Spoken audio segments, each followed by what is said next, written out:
As I've gotten older, I've become progressively more of a control freak. And this is interesting to me because as a kid, I was not a control freak at all. And I was hyper aware of this because my mom is and was a control freak, whereas my dad, not so much. And so growing up, I related more to my dad because he was more chill. And so growing up with these two extremes, it was very easy for me to figure out where I fell on that scale. And I was much more chill, much more like my dad. However, as I've gotten older, I've become more like my mom. And now, as a 24-year-old with an almost fully formed prefrontal cortex, I am a full control freak.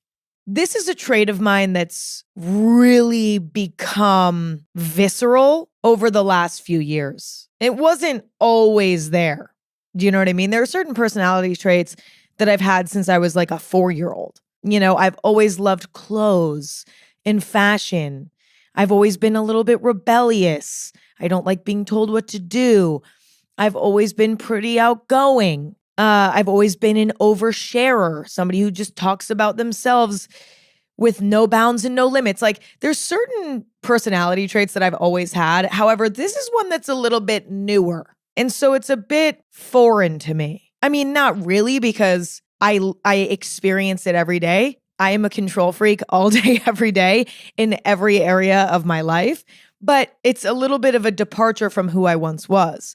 Maybe there's a chance that I was a control freak when I was younger too, but it just showed itself in different ways. But I've asked my family, and it sounds like I was pretty chill. Like I kind of just let things happen. I was much more spontaneous, much less rigid with my schedule and my life. And I wanted to do well in school, but I wasn't like so obsessed with it that I was pretty obsessed with doing well in school. I really wanted to get good grades. But like, if I were to be in school now, I would be 50 times more obsessive about when I do my homework and scheduling out a study plan to prepare for a test. Like, comparatively, I'm much more of a control freak now than I was as a kid. And I think that that's understandable because as you get older, you have more responsibility. And so the opportunity to be a control freak arises. When you're a kid, it's like, you just have to do what you're told. You go to school, you come home. So there's no room really to be a control freak. Then when you get older and you have your own responsibilities in your own life, in your own autonomy, then you can become a control freak. So it's very curious to me if this was something that was always inside of me or if this is something I developed, in my older age, in my fully formed brain era. You know what I mean? I'm not sure. And I don't really think it matters because I'm here now and I'm a control freak. And so what I thought we'd do today is explore what it means to be a control freak in general, but also for me personally. This is sort of a self-exploration. Now, I know what you're thinking. Well, what's in it for me? Well, I don't know. We'll find out together. I briefly interrupt this episode to let you know that this episode of Anything Goes is presented by Walmart. Sure, technically, it's still summer, but mentally, I'm already starting to think about fall fashion. And you know who has everything to upgrade your fall wardrobe? Walmart. Walmart has all the pieces you could ever need. We're talking about cozy sweaters for apple picking, casual staples for carving pumpkins. We're talking about cool sneakers, cute boots, and the price is right. Shop major fall trends and new drops at walmart.com/shop/women's-trends. That's walmart.com/shop/women's-trends. Now back to the episode. The thing about these sort of big personality descriptor buzzwords like control freak is that I think a lot of us have sort of a loose definition of what it even is. Like when I think of a control freak off the top of my head, I think of somebody who's really particular, about how things are done. I think about somebody who's really controlling of their lives, but also other people's lives. Someone who is really uptight and angry all the time because nothing's ever done to their liking. I think of extremes. I think of even some traits that I actually don't even have. Like, I'm not super controlling of others. You know what I mean? So I decided to look online and see what the internet says it means to be a control freak. Who is a control freak? Well, according to the internet, a control freak is a person who has a strong desire to manage, organize, or influence things around them, whether it's situations, plans, people, or even emotions. See, this definition is far less extreme than the one I had in my head. And I think it somewhat aligns with who I am. I definitely do have a strong desire to manage, organize, and influence things around me. I prefer to be the organizer, the manager, the one who's influencing the way that things are.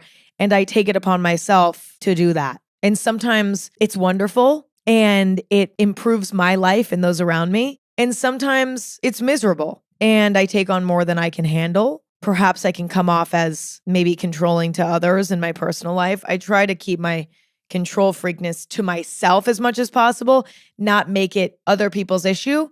But inevitably, I think it happens sometimes. I also researched what potential traits of a control freak are, okay? And I assume that there are multiple, like, it's not like every control freak has the same grouping of personality traits. So here are some potential traits of a control freak according to the internet. Number 1, micromanaging. Constantly overseeing every detail, doesn't trust others to handle things without oversight, often redoes other people's work to get it right. Yeah, I definitely am a micromanager. I would say more so in my work life, but I definitely am a micromanager. That aligns with me. Next, difficulty delegating, struggles to hand off tasks, even minor ones, believes no one can do it like I can. Oops, guilty. Yeah, I am horrible at delegating. Like in my personal life, I want to cook dinner for my loved ones. I don't want them to cook dinner for me. Every once in a while, I'll be in the mood to relinquish control, but like I like to cook dinner. I like to make the plans. However, if somebody has an idea that they're really excited about, I'm stoked to hop on. But if somebody's like, hey, don't worry about it.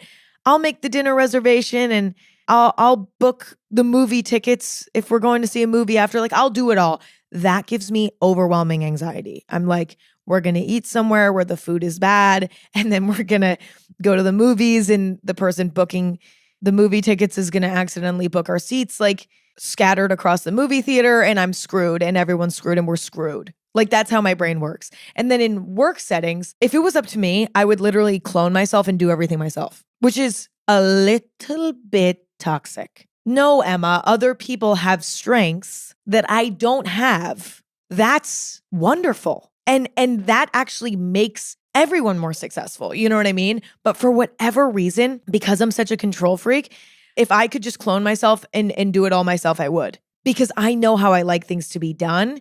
And so if I had a bunch of clones of myself, then there would be no guesswork. I would just know exactly what was being done.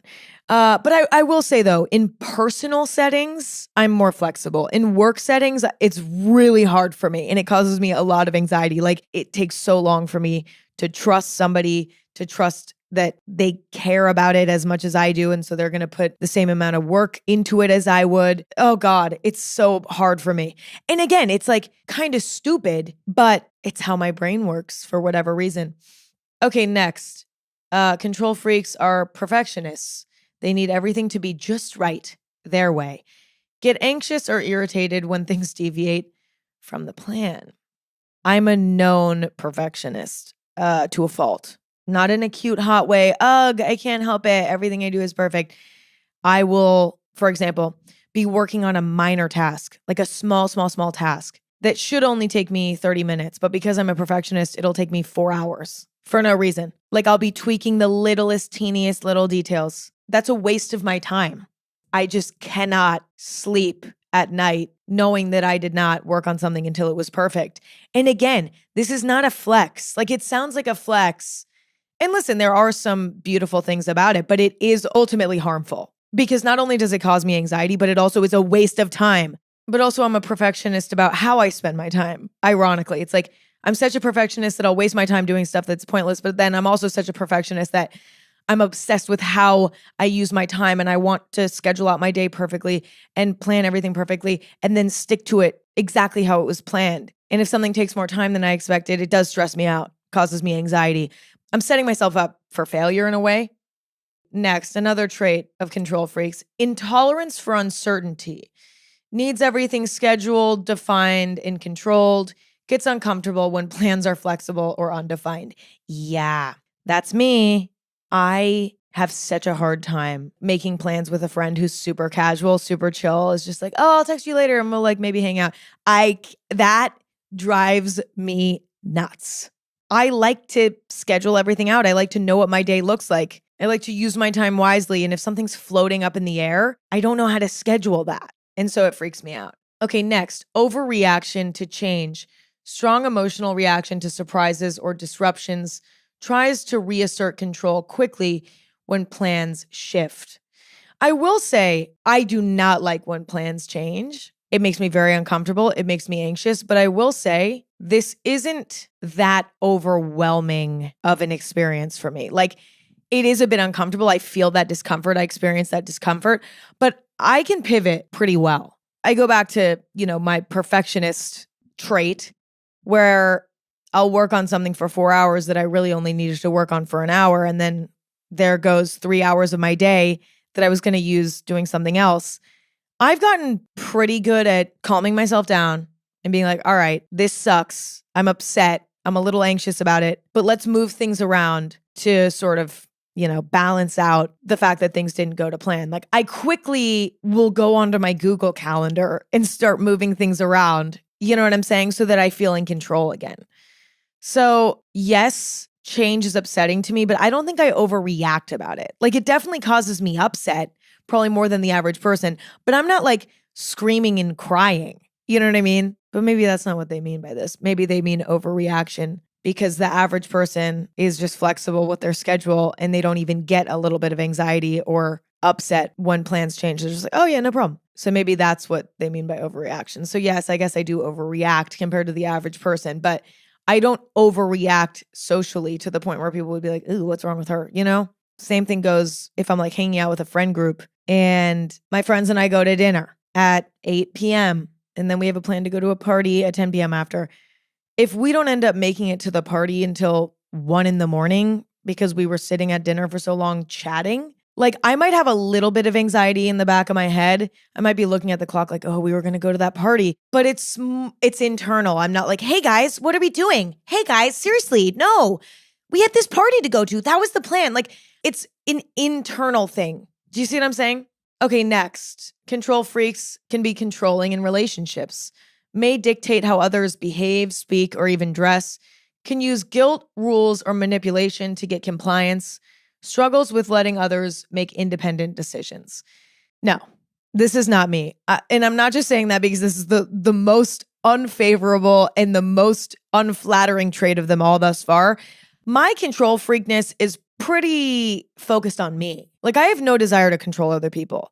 In fact, I would say I'm less controlling of other people than usual. And I strongly believe that other people need to handle themselves. Like, that's the beauty of being a human being and being an adult, is that we can all make our own decisions.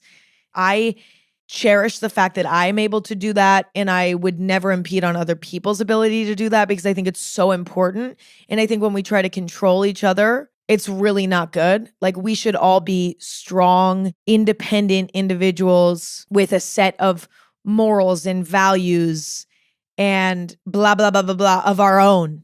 I am not controlling of other people. I will say I'm only maybe sort of controlling of other people if it's in regards to me. Like, here's an example. Maybe it's Halloween and me and a friend want to do a costume together. I might be a little bit controlling about what that costume is and what that costume looks like. I might be controlling of that situation, but only because we're doing it together. So it involves me. Okay, another control freak trait. Always needs the final say. Insists on making all decisions, big or small, and gets defensive when their authority is challenged. This doesn't feel super me, to be honest. Like, I don't insist on making all decisions. If it was up to me, I would, and I'll offer to make all decisions. But it's not like my way or the highway, end of story, or else I'm throwing a fit. Like, I'm more flexible and hopefully emotionally intelligent than that. You know what I mean? And there are also times when it doesn't make sense for me to make the final decision. It doesn't make sense for me to have the final say. Like in certain work situations, there are people that I work with that know more about certain things than me, and I'm aware of that. And in those scenarios, I let them have the final say. Same thing goes in my personal life. Like there are times when someone in my life really wants to make the plans, whatever, and that's totally fine. As long as they give me every single detail before I show up that day for the event or for the activity, then it's totally fine. So in a way, I guess I am getting the final say because I relinquish control, but within my own comfortability. And listen, most people in my life, I do trust to do a good job. And see, as I'm even talking about this, it's being a control freak is a little bit like egotistical in a weird way. And I pride myself on not being egotistical in a lot of other ways, right? Like I'm proud of the fact that my ego, I have it under control for the most part. Like in my friendships and relationships, I do not bring my ego into those spaces, okay, with those people, right? If I get confronted for doing something wrong or somebody disagrees with me, that happens all the time. I never feel like my ego is bruised if somebody disagrees with me. I get excited to learn more. Why do you disagree with me? How can I be a smarter, more evolved person? What can you teach me? That's a wonderful, valuable thing. I have no ego in that. I have no ego. Well, actually, I mean, I think everyone's ego gets a little bit bruised when they get rejected, right? Like it doesn't feel good.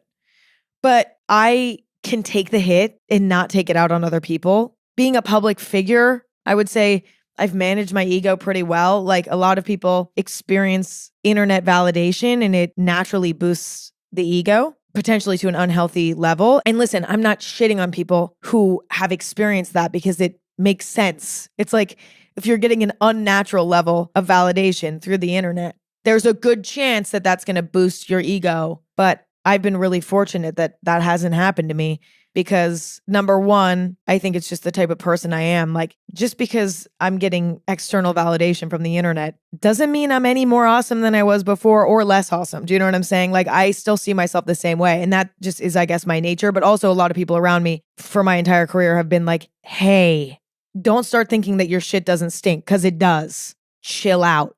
All of this to say, now that I've gassed myself up for the last like 3 minutes about how I have a really good control of my ego, this control freak thing has a weird undertone of like a big ego. It does. Because there's a lot of, I'm really good at everything and I'm better at everything than everyone else, which I don't think that I'm meaningfully doing that. But I think that that's part of being a control freak is that you think you do everything the best. I'm not sure if this is an ego thing or not. But as I'm discussing it, it's feeling like the ego is present in the control freak. And I don't like that. Anyway, let's move on. Another control freak behavior, using rules to maintain power, creates strict standards or expectations for others, may enforce routines rigidly, and criticize deviations. I mean, I think more so in my work life, there are definitely rules, but I think, to be honest, I'm sorry, I think it's valid. I do think that it's okay to have a standard for how things are done and to have rules to a certain extent. That doesn't feel an overreaction to me. However, the part about enforcing routines rigidly and criticizing deviations, I mean, I don't have unrealistic expectations for other human beings necessarily. I think actually, well, no, you know what? I do have unrealistic expectations, but when they aren't met, I'm able to like insert a level of realism to the situation. Be like, okay, not everyone, like we can't all do things perfectly. I don't even do things perfectly all the time. Chill out. And so I don't ever take it out on other people in a way that's unfair or not helpful. But like, again, I mean, I will say though, like criticizing deviations, I mean, in my work life, like, yeah, I'll constructively criticize if something's not done properly, but I don't think that that's wrong. In my personal life, however, I think I'm much more chill. I'm not using rules to maintain power. I don't need power in my personal life necessarily. Actually, now that I think about it, I do, but not directly with other people. I have rules about how I spend my own time. There are certain elements of my day that I will not deviate from. I need to do my morning routine. I need to work for a certain amount of time per day. I need to exercise.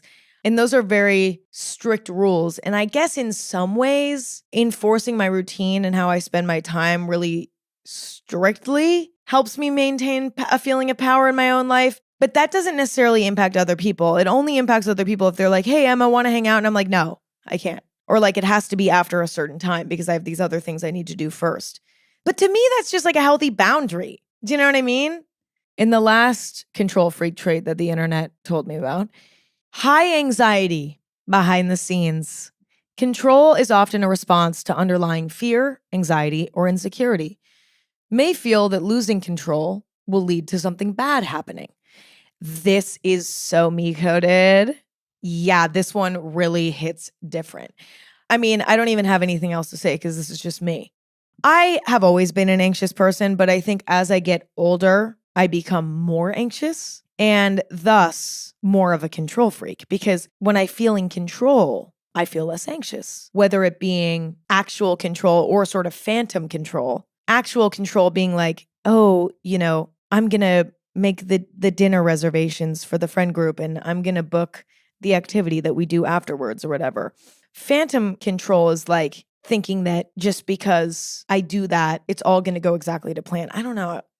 Do you get what I'm saying? Like, yes, I can control a situation and it makes me feel good. But then part of the anxiety relief is feeling like, okay, now I can predict what's going to happen. I've planned it so that there's little room for chaos or for things to go wrong. But the truth is, things can always go wrong. You know what I mean? Things can always deviate from the plan. So it's like kind of in a way, half actual control, half the illusion of being in control, but we never are in control. But as an anxious person, I try not to think about that too much. Okay, now that we both have a deep understanding of what a control freak is, probably a deeper understanding than either of us need, I want to understand how you become a control freak. Like, why am I like this? How did this happen?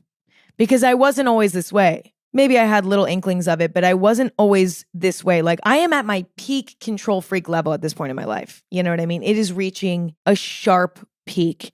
People in my life notice it, and they don't actually complain about it. There's a few people that complain about it, but there are some people who admire it, some people who think it's a problem, particularly people who are very close to me. Like, the closest people to me are the ones who are like, maybe this is a little bit of a problem. But yeah, how did I get here?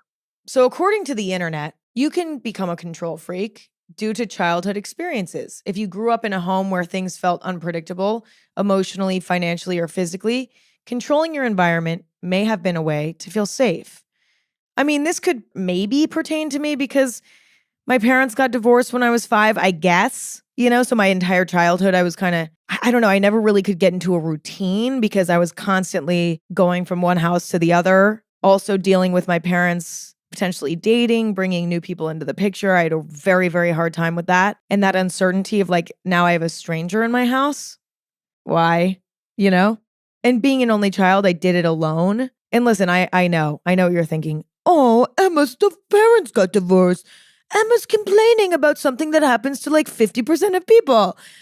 I'm not complaining about it. Also, I'm getting defensive. And I bet no one said that. But sometimes I have this like intrusive internet brain thing that happens where like I'll say something. And because I've been on the internet for so long as a public figure and I've said a lot of things and gotten a lot of different types of responses, some good and some bad, I now have this sort of like built-in brain feature where if I say something, sometimes I'll start to hear the comments in my head already. It's kind of like, honestly, it's kind of like built-in media training. It's like automatic media training. Like I already know what people are going to say, or I think I know. And oftentimes my imagination tends to like go the extreme route, the worst case scenario. So anyway, probably none of you were thinking that or said that because divorce is a tough thing for all kids. Even though I would say my parents' divorce was as seamless and pleasant as it could possibly be for a child, it's still complicated and it's still challenging. And I think I'd be remiss not to acknowledge the way that it might have affected me as a kid.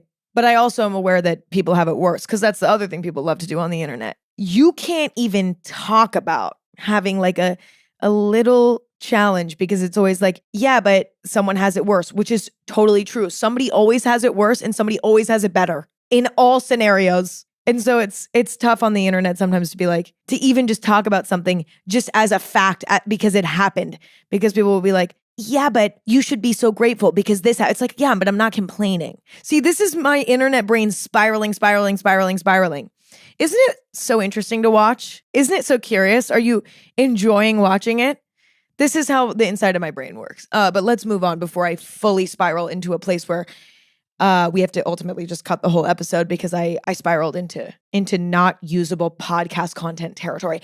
Anywho, back to what I was saying. Childhood experiences.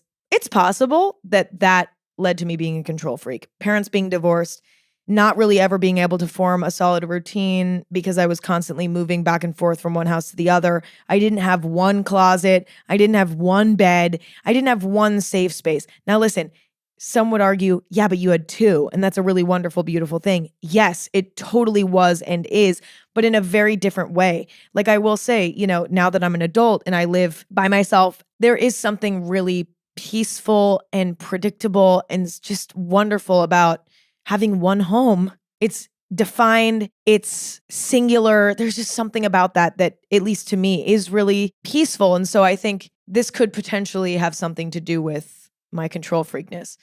You can also become a control freak if you're a perfectionist.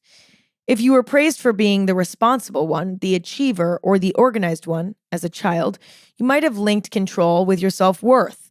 This can evolve into a belief that you must be in charge to avoid mistakes or failure. I would say this is true as well. Even though I was less of a control freak, say in middle school or high school, I was a very good student. I turned everything in on time. I never cheated. I did this and I did that. And I wouldn't say I got that much praise for it because I didn't. Because there's always someone smarter. Like I was by no means the smartest kid in my class. And by smartest, I mean grade smart. I did well, but not well enough to get praise. Like I got straight A's in high school. I mean, I had some A minuses in there and I might have gotten a B plus once, but I can't remember. But I was a good student. I worked so fucking hard. It doesn't really matter. Unless you're like the valedictorian, you're the top of your class, no one really cares. So I didn't really get praised for that. However, it made me feel in control of my future, getting into a good college because I'm putting effort in and thus being able to get a good job one day or whatever. Like that was my mindset. So I was a perfectionist in school because I wanted to feel in control of my future. And that kind of begs the question, like, what came first then? Being a control freak or being a perfectionist? You see what I'm saying? So I actually don't agree with the internet on this one. I don't think one caused the other necessarily. If anything, I think being a control freak caused the perfectionism. Honestly, I don't know. I briefly interrupt this episode to let you know that this episode is brought to you by SKIMS.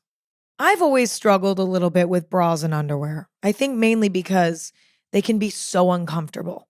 SKIMS has provided me with the most comfortable but effective intimates I've ever found. The boy short underwear, I've been wearing them for years. The triangle bralette, obsessed. It's soft and kind of squishy, but it gives me enough support that it's not kind of like a pointless bralette. Shop my favorite bras and underwear at skims.com.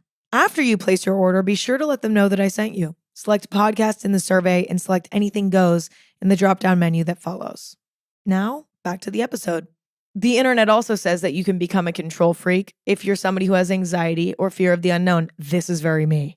If you have anxiety, you might try to pre-plan or control every outcome to avoid discomfort. It feels better to anticipate than to react, even if it's exhausting. That is so me. And maybe that is where my control freakness comes from. It's not anything more than just being an anxious person. I'm anxious, I'm worried, I'm scared. I'm like this by nature. And over time, I've learned that by being a control freak, I can alleviate some of that uncomfortable anxiety. Perhaps that's all it is. Perhaps it has nothing to do with my childhood. Because I was an anxious child even before my parents got divorced. I was born anxious. That's just who I am. And I've gone through waves of it, like there have been times in my life where I've been particularly aloof, like when I was a teenager and I first moved to LA and I was so overwhelmed by my life and what was going on at the time. Like I had just started my YouTube like a year ago and now I'm living in LA and I'm like, whatever. I was so overwhelmed by that. My anxiety almost went away. I didn't even have time to be anxious. And that was a good thing in some ways, but it was also a bad thing in other ways. Like I was almost like daredevil-ish. I also think I kind of was a little bit nihilistic and depressed at the time as well. Well, I mean, I've experienced that on and off throughout my life in general. But I think, yeah, in moments where I've been a bit more nihilistic in my personal philosophy, I don't really get as anxious because I'm like, I don't really care what happens. If I die, which is that's not a healthy, place to be in mentally. You should cherish your life and want to protect it. But there have been times in my life where I didn't really care, and thus I was less anxious. But for the most part, my default has always been anxious. And last but not least, you can potentially become a control freak if you had trauma or big life shifts. After trauma, loss, illness, instability, people often try to regain control in other areas of life to feel grounded. This can show up as obsessing over routines, to-do lists, or micromanaging small details. I do think that this aligns for me. And I think specifically with again, I'm not complaining about this. I'm just saying a fucking fact, okay? I do think that my career, though wonderful, and though something I would not trade for anything in the world, it has undeniably been an emotional roller coaster and incredibly overwhelming and challenging in very unusual ways, right? I would say in particular, number one, psychologically feeling like you're being watched at all times has been something I've really struggled with, even though I'm not even like compared to like Taylor Swift, it's like I should shut the fuck up and I get it. But it's like if I'm out at a restaurant, I don't know if I'm being filmed. I don't know if someone's taking a photo of me. When I'm at home, I don't know if somebody is driving by my house. Also, the internet is a very, very scary, mean place, as we know. To be a public figure is to be criticized, sometimes rightfully, sometimes wrongfully, to be bullied. Usually being bullied is wrong. By a lot of people at once at times even.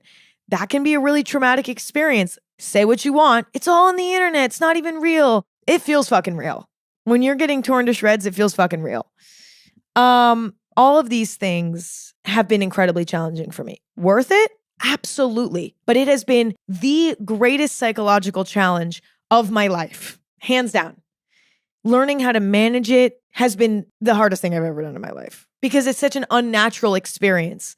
And I knock on wood because I'm so grateful that like I've been able to overcome it and that worse things haven't happened to me in my life. Like but I do think since being on the internet and also since cancel culture, if you will, has become more of a thing, I've become more of a control freak for sure. Like 10 times more.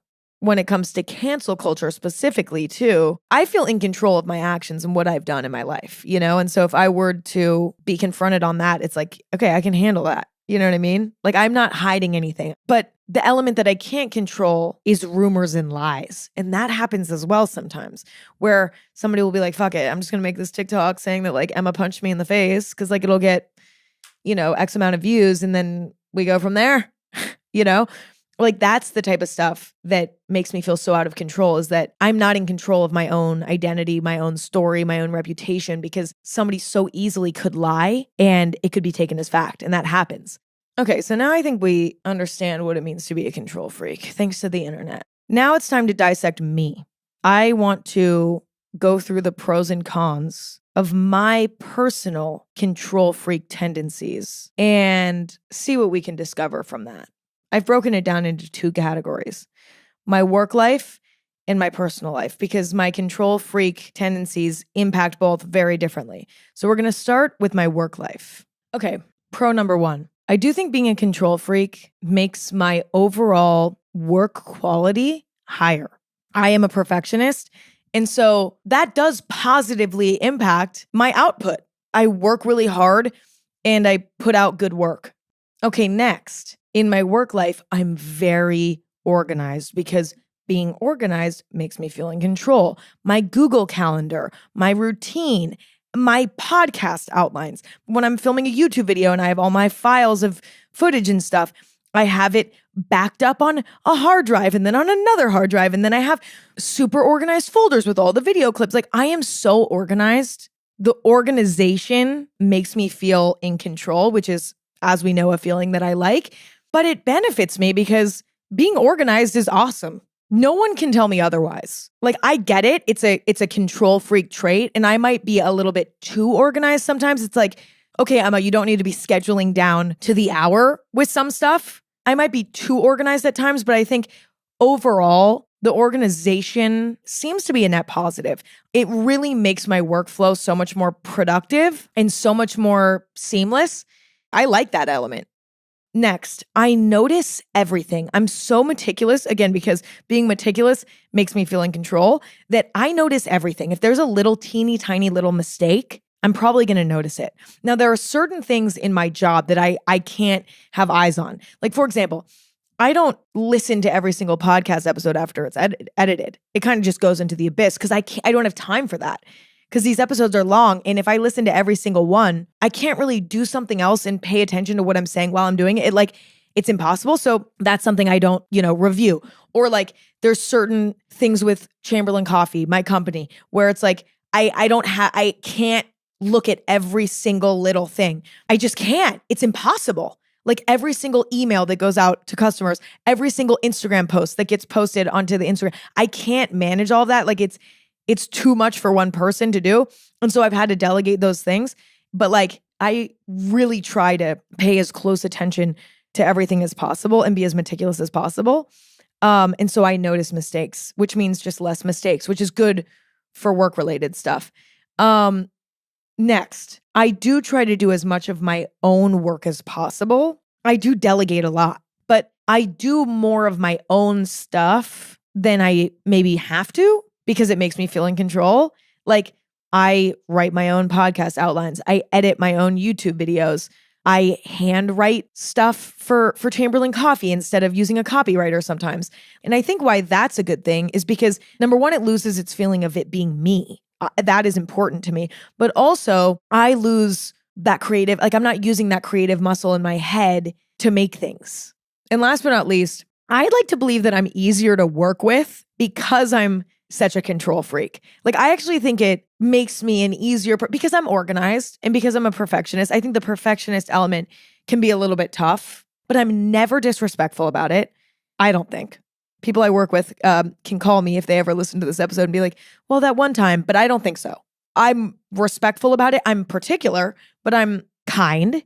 That's maybe the only sort of challenge with it. But I think I'm organized, I pay attention, all because it makes me feel in control, So I think overall, it makes me easier to work with. Maybe not.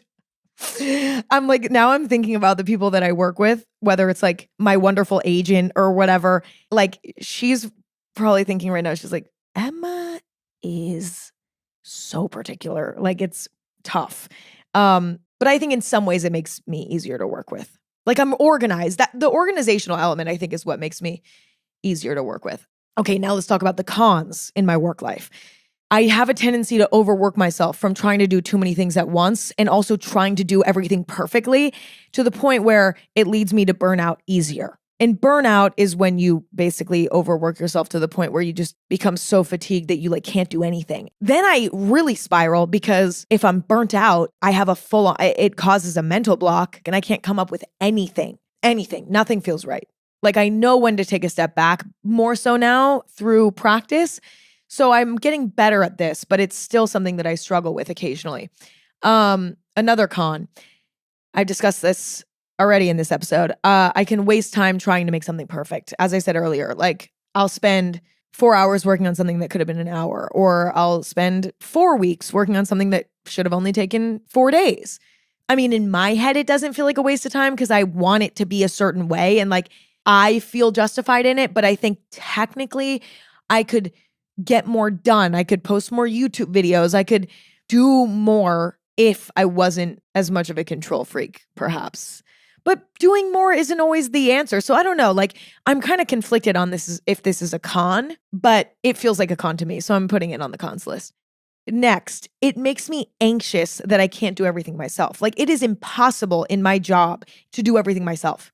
I could not make 2 podcast episodes a week and have them be edited and have them be posted everywhere and have the thumbnails edited. All of those things are very time consuming and I cannot do it myself. I could not run Chamberlain Coffee on my own. That would be impossible. There's a decent sized team now that works on Chamberlain Coffee because I cannot do all of it myself. I also don't even know how to do it all myself. I do all my YouTube stuff on my own. If I were to relinquish some control with my YouTube, I could make more videos. Like if I hired an editor again, because I once had an editor for my YouTube videos, but I ended up being like, I miss editing them myself or whatever. And so I make the decision to do it all myself. And that's my choice. I do delegate a lot of what I do to other people, and they do a wonderful job. But guess what? Even though they do an amazing job and I trust them wholeheartedly, I still get anxiety that I can't do everything myself.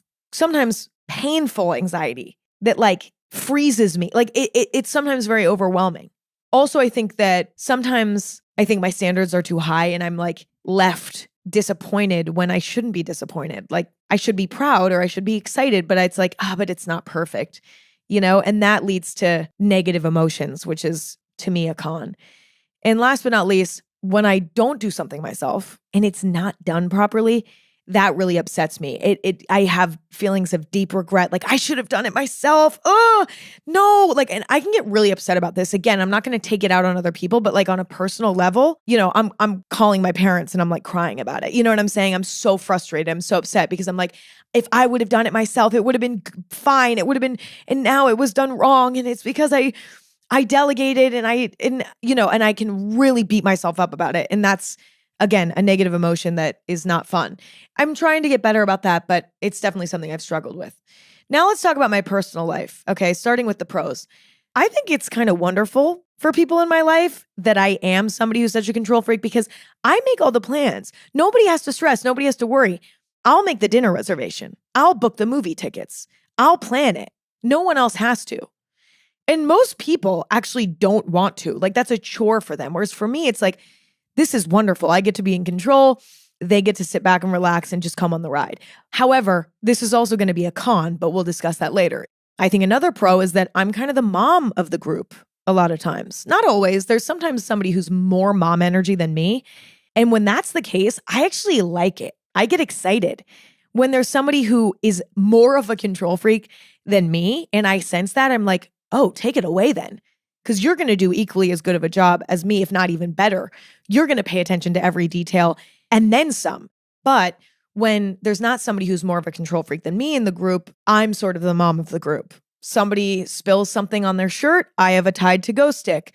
Somebody feels like they have bad breath, I have a Listerine strip in my bag. Somebody falls and cuts their leg really bad, I'm the one trying to figure out if we need to go to the hospital. I'm the one mapping to the nearest hospital. I'm the one taking Now, this is a newer thing in my life. I was not always the mom of the group. In fact, when I first moved to LA, I was less of a control freak, and I was in an era of my life where I was a bit more nihilistic, maybe a bit more depressive, and I just didn't really care about anything. I was not the mom of the group. I was the one who needed to be taken care of sometimes. But at this point in my life, I can be the mom of the group. And I think it's nice to have that. Another pro, I live a very safe life. I'm always erring on the side of caution. Risky activities make me feel out of control. So I just like to play it safe. And to me, this is a wonderful thing. This is also, again, going to show up again on the cons list. But I do think it can be a pro because I keep myself safe. Next, I've already mentioned this, but another pro is that I'm very controlling of my time and I want every moment to be used wisely. Thus, I have a fulfilling, productive set of routines that I follow in my life. I don't waste time scrolling on social media because at this point in my life, I'm too controlling to like do something like that feels like a waste. And I think this is a net positive. However, this does also show up on the cons list through a different lens. But anyway, and then last but not least, I think a pro of my particular case of being a control freak, I'm able to turn off my control freakness when in social settings a lot of times. Like, as long as I've accomplished my routine first, okay, let me give an example. Like, if I'm spending the first half of my day doing stuff for me, following my routine, I'm okay with relinquishing control in the second half of the day. Like, if my friends are like, let's hang out and just do something random, like no plan, that's fine with me as long as I had some sort of sense of control earlier in the day and I did what I needed to do. And I'm planning ahead that I'm going to be relinquishing control. So there is still control in it, but like I'm able to do it. I'm not in social settings controlling of other people. And now let's discuss the cons in my personal life. Even though I do sometimes make space for spontaneous moments, I can miss out on spontaneous moments sometimes because I'm so rigid about my plans and my routines. Like it might be the weekend and I might get a text at like 8 a.m. being like, let's go to the beach. And I might turn it down because I'm like, I just need to like make my own coffee, go poop, go to my workout class, get a little bit of work done maybe that is like stressing me out. Like I might be like, I can't handle spontaneity right now. I need structure and I need routine and I need what I need. And again, is this really a con? It's hard to say because I think to an extent, that's just setting my boundaries. I don't know.